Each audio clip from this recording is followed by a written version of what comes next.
నాకు ఇల్లు లేదంటే రాయమంటే రాయలేదండి. నేనంట టీడీపీ అభిమాని అంట.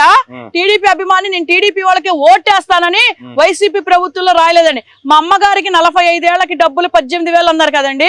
మా అమ్మగారికి 18,000 అనేసరికి మా అమ్మగారికి డబ్బులు ఇవ్వలేదండి.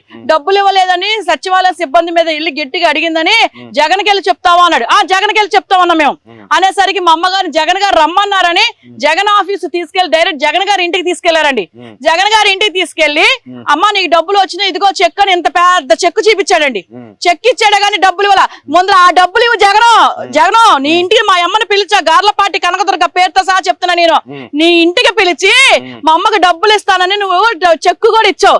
ఆ చెక్కుకి ఇంతవరకు ఆ డబ్బులు కూడా నువ్వే మింగావు, పోతావు. ఒక ముసలమ్మ డబ్బు నువ్వు తిన్న బాగుపడతావా? ఆ చెక్కుకి ఇంతవరకు గతి. నీకు దమ్ముంటే ఇప్పుడేనా మా అమ్మ నీ ఇంటికి పిలిచి నువ్వు 10 మంది ప్రెస్ మీట్ పెట్టి నువ్వు మా అమ్మకు డబ్బులు ఇవ్వు, అప్పుడు సంశయంగా జగన్ జయహో అంట నేను.